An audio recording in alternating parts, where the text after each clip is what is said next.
கிறிஸ்துவில் பிரியமானவர்களே, உங்கள் அனைவருக்கும் அன்பின் வாழ்த்துக்கள். நல்லா இருக்கிறீங்களா? நிஜம் தொலைக்காட்சியின் இந்த விசேஷித்த வார்த்தை நிகழ்ச்சி மூலமாக உங்களை சந்திப்பதில் மிக்க மகிழ்ச்சி அடைகிறேன்.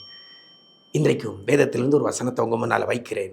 ரூத்தின் புஸ்தகம் 2ஆம் அதிகாரம் 12ஆம் வசனத்தில் ஒரு வார்த்தை சொல்லப்படுகிறது. ஆரம்பத்தில் கர்த்தர் உனக்கு கட்டளையிடுவாராக என்ற வேதவசனம் இன்னைக்கு உங்களுக்கு நேராக வருகிறது. அன்றைக்கு போவாஸ் ரூத்தை பார்த்து சொன்ன ஒரு வார்த்தை, கர்த்தர் உனக்கு கட்டளையிடுவாராக.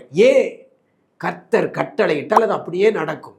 நான் கட்டளையிட்டால் அது நடக்காமல் போகலாம், நீங்கள் கட்டளையிட்டால் அது நடக்காமல் போகலாம். ஆனால் கர்த்தர் கட்டளையிடுவார், ஆனால் அது அப்படியே நடக்கும். சூரியனை நிற்பதற்கு கட்டளையிட்டார், அது நின்றது.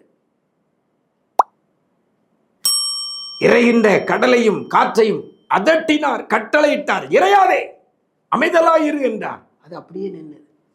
மரித்து அடக்கம் பண்ணப்பட்டு 4 நாளைக்கு அப்புறம் கல்லறை கிட்ட போய் கல்லை புரட்டி தள்ளிவிட்டு கட்டளையிடுகிறார். எப்படி?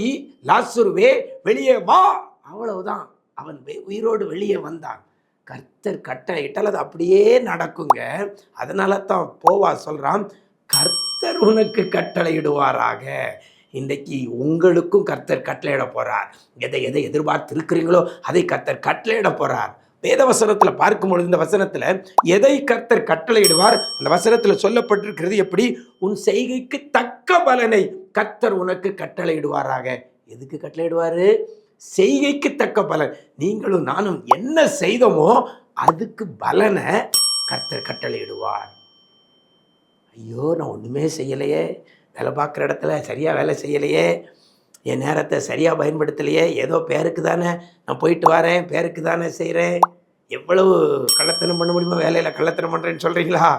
இல்லை, உங்கள் செய்கைக்கு தக்க பலனை கட்ட. இன்றைக்கி அநேகருக்கு செய்கைக்கு தக்க பலனை வேலை பார்க்குற இடத்துல கொடுக்கல, கம்பெனியில் கிடைக்கல, தொழிலில் கிடைக்கல, வீட்டில் கிடைக்கல. செய்கிறதற்கு முயற்சி பண்ணுறதுக்கு அதற்கு சரியான பலன் உங்களுக்கு கிடைக்காம இருக்கலாம்.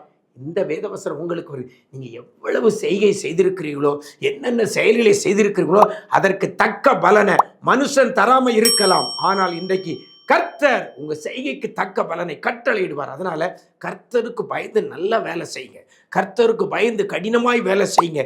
உங்கள் செய்கைக்கு தக்க பலனை கர்த்தர் கட்டளையிடுவார். நீங்கள் பெற்றுக்கொள்வீங்க. உங்களுடைய வாழ்க்கையில் குறைவில்லாதபடி கர்த்தர் உங்களை நடத்துவார். அப்படிப்பட்ட கிருபையை கர்த்தர் உங்களுக்கு தருவாராங்க. God bless you.